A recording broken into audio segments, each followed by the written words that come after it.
High five. Give me your top five. Don't leave me hanging.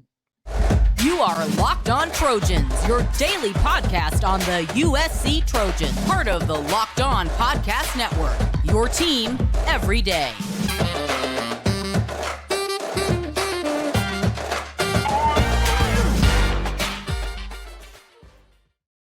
Fight on, everyone. I'm your host, Mark Holkin, and thank you for making Locked On USC your first listen every day. Whether you're going to watch this show on YouTube or wherever you download your podcast, remember, this show is free. I really do appreciate your support. You can show your appreciation if you're watching on YouTube. Become a subscriber. It's quick, it's easy, it's free. Click that red subscribe button. When you see this, that thumbs up, I need you to smash it. And I want you to click that bell notification. That way you will not miss an episode. Today's episode is brought to you by Prize Picks. Go to prizepicks.com/LockedOnCollege and use code LockedOnCollege for a first deposit match up to $100. Daily fantasy sports made easy. First, I want to say thank you to all of my everydayers who offered me their well wishes. I really do appreciate you guys. It killed me. I missed game day yesterday. I apologize. I was laid out. I'll more of that in my Friday rant coming up shortly. But on this first segment, as I record this episode, there are currently 9 Trojans in the transfer portal. Quick review: Jamar Sakona, Zamarian Gordon, Dejon Benton, Chris Thompson Jr. Those are the guys on the defensive side of the ball. Darwin Barlow, Jude Wolfe, Matt Colombo, Ray Leak Brown, MJ3, Michael Jackson III, wide receiver, on the opposite side of the ball. Look, that's 9 guys right there. Time to worry? No, because that number is going to keep increasing as the further we get into the offseason. We haven't even played the bowl game yet. So the transfer portal is not a one-way street at USC. You should know that by now. Lincoln Riley, since he's taken over, he's done his fair share of taking from the transfer portal. Now, on that note, 9 have left. Well, 1 has arrived. His name is Hank Pepper. Trojans have added a long snapper. It's their first commit through the transfer portal for the 2024 season. So who says Coach Riley does not pay attention to special teams, right? Former Michigan State long snapper, his name again, Hank Pepper, and he's coming to USC. He's from Chandler High School in the state of Arizona. He was actually committed to San Diego State in their 2021 recruiting class. But the young man had a really big senior year in high school. Plays a linebacker, and he was also the long snapper on the Chandler High School team. So apparently Sparty liked what they saw during his senior season, and they were able to flip him with a scholarship offer. When he showed up in East Lansing, he was considered the number 2 long snapper in the nation coming out of high school. In 2022, he started when he got there as a true freshman. In 2022, he experienced an injury. Season was cut short, and then he redshirted after playing the first 4 games in 2023. So apparently, this young man, he's got a lot of NFL potential at that long snapping position, and he's coming out west. He's going to make his dream come true playing for USC. And I can understand why. One, USC needs a long snapper. And USC's been really good at this position recently, over the last 5, 6, 7 years. They have to replace Jack Casasante, who's held on to that position for the last 2 years. And before that, USC had Mr. Perfect, Damon Johnson. Never missed a snap in his time while he was USC's long snapper. So we know USC's got one need taken care of through the transfer portal. What are USC's other needs? Give me your top 5. What does USC need to do with the transfer portal? Well, Coach Riley has already alluded to a lot of the younger guys are going to get a lot of extended time playing in the Holiday Bowl. And let's look at both sides of the ball. So on offense, you've got Justin Dedich, you've got Jarrett Kingston, you've got Michael Tarquin. Those guys are gone. They're graduating after this year. Those are the guys who played a lot this season. You're going to have Gino Quinones, who's expected to come back after he rehabs. this offseason. So you have him, Quinones, along with Mason Murphy and Emmanuel Pignon, who played in 2023, who are anticipated to come back. Does Riley need to go into the transfer portal? Does he and Coach Josh Henson, do they need to go find a left tackle or a right tackle? Or is it time to just basically say, you know what, we're going to ride the guys we've been recruiting? You've got Elijah Page and Mason Murphy, who can play left tackle and right tackle respectively, plus the younger guys behind him. So I'm going to say, yeah, go out and get a veteran, a guy who can play that swing role like Mason did in 2023. So far, USC has offered Spencer Brown, Michigan State offensive tackle. He's got a year of eligibility. He's already picked Oklahoma. They've also offered a guy with another 1 year of eligibility, an offensive tackle. His name is Ruben Uniji. Hope I'm pronouncing that right.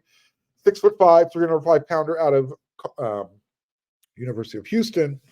Colorado was on his short list along with USC. You would hope that USC can win that recruiting battle, right? Still no offer at the quarterback spot, although I've talked about it earlier this week. USC has confirmed that Lincoln Riley did make an in-home visit to Kansas State's quarterback, Will Howard, who is in the transfer portal. What about a running back? You got 3 freshmen. You got the 2 this year, and then you got Brian Jackson coming in the 2024 recruiting class. So Quentin Joyner, Amarian Peterson, and Austin Jones will be available for the Holiday Bowl. After the Holiday Bowl, you got 2 freshmen plus 1 coming in. USC has offered Samuel Franklin. If they need a veteran, this guy's got 2 years of eligibility left. He played at University of Tennessee Martin his last 2 years. So we'll see who else pops into the portal. I mentioned the names Jaden Ott and Damian Martinez up there at Oregon State. They're not officially in the portal yet. They are exploring that option, though. How about wide receiver on offense? So far, USC has offered Dion Burks from Purdue. He's got 2 years of eligibility. I'm really not worried about the wide receiver position. However, if Taj Washington decides to leave, which is possible, I think I'll probably step onto that I'm concerned ledge. It's not a small ledge. It's not like there's not a lot of room to maneuver. But I think USC needs to have a veteran out there. You got a lot of young talent returning, more young talent coming in with the class. You need that veteran presence. Let's go to the other side of the ball. Defense. There's a lot of needs and a lot of wants. Right now, they got offers out on the defensive line in the portal to Joey Slackman, 6'4", 300-pounder from University of Pennsylvania. He's got a year of eligibility. They also offered Nate Clifton, 6'5", 250-pounder from Vanderbilt. He's actually he's been at Vandy for 5 years. He's got a year of eligibility. He's a grad transfer. And this is actually one of D'Anton Lynn's first transfer portal targets. He was a team captain for the Commodores in 2023. He's been offered by USC, Auburn, and Washington. There's another, I guess you would define him as a defensive edge player, 6'4", 225 pounds, Samuel Okunlola, University of Pittsburgh. He's got 3 years of eligibility left. Interest there? Yes. Samuel also has a younger brother who is a bigger player, and that might be a package deal. So we'll keep an eye on that one. Bottom line, that group of defensive linemen needs to get bigger. USC needs to get some more offers out there. I'm hoping there's some talk going on behind the scenes. What about a defensive back? Well, USC has made offers to Will Lee III, Kansas State, Upton Stout, Western Kentucky, Ethan Robinson, Bucknell, Achille Arnold, Oregon State, and Jermond McCoy, Oregon State. Those are at the defensive back position. Keep an eye out on this name. You might have saw him play recently at UCLA. His name's Kamari Ramsey. He's going to be in the portal. He's not there officially yet. He actually almost became a Trojan out of high school, but he chose UCLA. So how about this? A safety room of Caleb Bullock, if he decides to come back. You got Zion Branch. You've got Christian Pierce. You want to add Kamari Ramsey? That's a top shelf group. And if Kamari Ramsey comes, that might even give D'Anton Lynn some versatility and flexibility to maybe explore Caleb Bullock at cornerback should he decide to come back. And I say that because, look, unless Caleb gets bigger, heavier, and improves his tackling, I think his NFL prospects are going to be limited at that safety position. That's just my opinion. So that's the, some, I guess, USC's immediate needs and the offers that they have out there in the transfer portal. Who are the top 5? What are the top 5 needs? You know where the comment section is. Hit it up. We're making this audience participation. Who do you want to see USC go after that's available right now? We know there's names out there that you would like to see USC go after, but who in the portal and who's not in the portal do they need to go get? And how expensive is it going to be?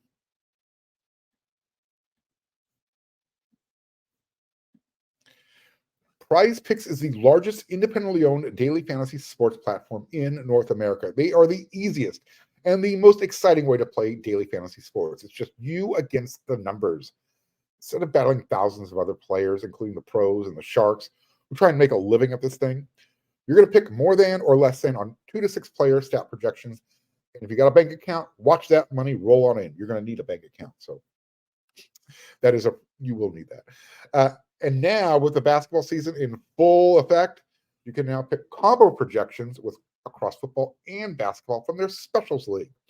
It was a league created specifically for combo projections that include 2 or more players from different sports or leagues. So you can actually combine players from the NBA and the NFL. You want to pick an NBA player with rebounds, an NFL player with an NFL player with receptions, and an NBA player with rebounds. Combine that number. They hit that number. You pick over or less than. It's that simple. More than or less than.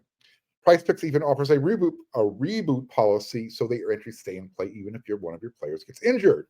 For football and basketball games, if you have a player who exits the game in the first half and is not returned in the second half, that player is rebooted. Prize Picks is the only daily fantasy sports platform with an injury insurance policy. So go to prizepicks.com/LockedOnCollege and use code LockedOnCollege for a first deposit match up to $100. Go to prizepicks.com/LockedOnCollege. Use code LockedOnCollege, and you're going to get a first deposit match up to $100.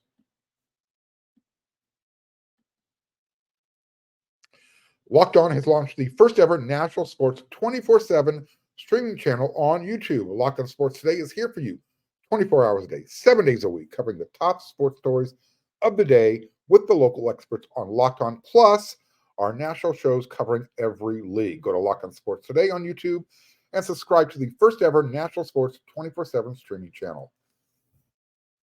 So what do we know about Coach D'Anton Lynn's defense? We know what we saw, but we know what he's told us. Coach Lynn, and that's about all we know. And what Coach Lynn told us when we spoke to him, on Tuesday through the Zoom media call, he said that he wants players who are versatile and that they can plug and play into different positions on the defense where he doesn't have to substitute. He said, quote, "The biggest thing across all positions is versatility. It's hard, I think, in the way that the game is played now at college and the NFL, to have guys that just do one thing. You want versatile guys up front who can align in different spots, the way you can get into different fronts without having to sub. You need certain types of bodies on the edge. You need certain types of bodies on the inside where you can move those guys around. So if we want to go from a 4 down front to a 5 down front, we don't need a sub to put in a bigger guy in. We have the personnel where we can just go ahead and do that with the guys we have on the field. And then from a linebacker and a secondary standpoint, same thing. Versatility, football instincts, guys who are very passionate and love football. I like that. And I think everybody who heard that liked what they heard as well. No more trying to fit a square peg into a round hole. I also like the part about not subbing so often. Letting guys get a feel for the game, into a rhythm.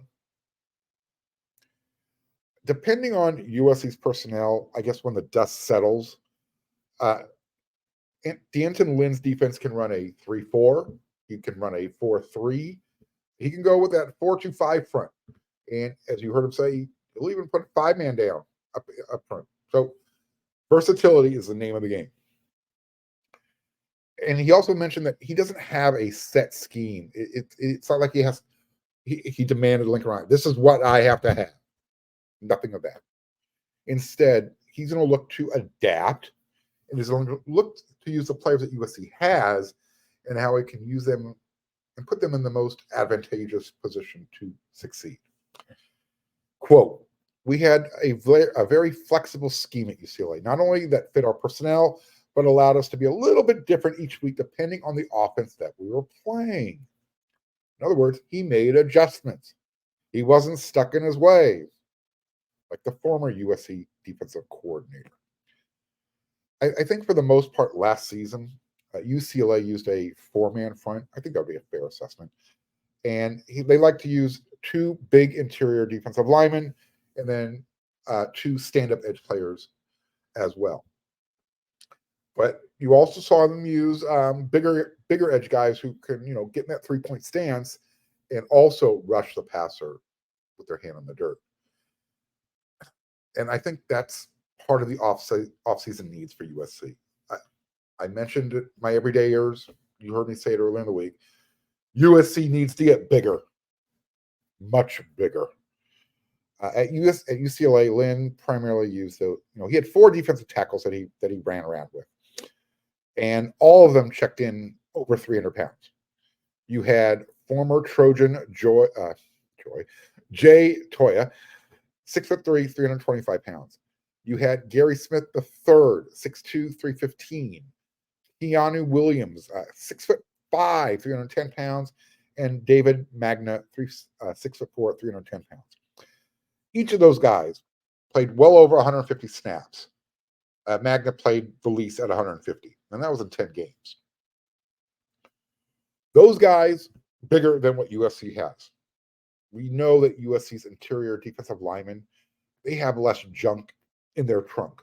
They just don't have those stout guys. Or the ones they have, they didn't play them very often. And that's why it's one of their top 5 needs in the transfer portal. They got to go get guys, interior defensive linemen. I went over earlier in the week who they're losing out on, who's already in the transfer portal. They got to replace those guys. Something else that USC's defense needs is they need to get better at tackling. Right? This is something that Coach Lynn, he was asked about how he was going to address USC's poor tackling. And, it doesn't matter who the defensive coordinator was. If it was Alex Grinch, Todd Orlando, it seems like it's been an issue for a while. This is what Coach Lynn had to say on the issue. Tackling is always a thing you always have to emphasize. I haven't been here, so I'm not exactly sure why that is. But I'm just a big believer in you have to emphasize fundamentals over and over and over and over again. Ooh, he took the 3-word rule and took it to 4. Love it. And at all positions. And it's all throughout the year, whether it's drills, whether it's showing guys good examples and bad examples on tape. It's just something that has to be emphasized. And then your team has to have that attitude too, where they want to tackle. So again, I'm just excited to see what this new group is going to look like, the 2024 team, and see what we can do with it, end quote. Look, I doubt that it was a matter of having guys on USC's team who didn't have the right attitude and wanted to tackle. I know that they worked on the fundamentals of tackling. But once those doors shut and the media was kicked out, I don't know how much tackling they did during live action. And were they going at 100% speed, 75% speed? You have to be able to recreate game speed at practice. Maybe that's what was missing. I don't know. We don't get to see it, right? But that's another story for another day. Lynn was asked if he talked to Coach Riley about how his defense could help USC's offense. He said, it actually did not come up, but I'm sure it will at some point, especially as we get closer to spring ball and we start competing against each other, end quote. Look, Common sense says the biggest and best way that his defense can help USC's offense is to get the other team's offense off the field before they score points. That's the simple short answer. The better answer is, what kind of defense works best with Lincoln Riley's offense? Well, first, let's figure out, what is Lincoln Riley's identity on offense? That question still stands. And what kind of tempo is Lincoln Riley going to run in 2024? That's another question. So, I guess that's to be determined. The easiest answer, how can his defense help? Get the opposing team's offense off the field. No more big explosive plays. That's the best thing you can do.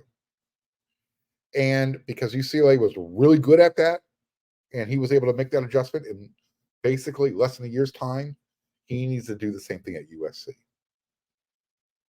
Well, in the batter's box, D'Anton Lynn. So we will see what happens. Because spring practice will be here sooner than later. First, we got the Holiday Bowl.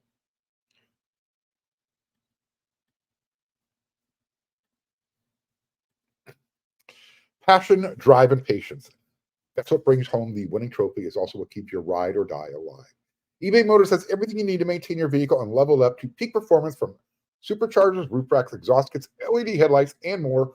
Whether you're into speed, power, or style, eBay Motors has got you covered. With over 122 million parts for your number one ride or die, you'll always find exactly what you're looking for. And with eBay Guaranteed Fit, your part is guaranteed to fit your ride every time, or your money back. Because with eBay Motors, you're burning rubber, not cash. With all the parts you need at the right prices you want, it's easy to turn your car into the MVP and bring home that win. Keep your ride or die alive at ebaymotors.com. Eligible items only. Exclusions apply. eBay Guaranteed Fit. Only available to U.S. customers. All right. It's Friday. It's time for the Friday Rant. I'm just glad I made it to Friday. I'll get to that part of my rant here in a moment. First, though, we're going to rehash a subject. We need to talk about this again. And I'm only bringing it up because it's time appropriate. Early in the week, out in Sin City, Las Vegas, Reggie Bush was celebrating his election into the College Football Hall of Fame. Yes, that's right, Reggie Bush. And why I'm bringing this up, there was a really cool tweet by USC's athletic director, Jen Cohen. She was pictured with a handful of Trojan greats, Marcus Allen, Ronnie Lott, among others, Reggie Bush.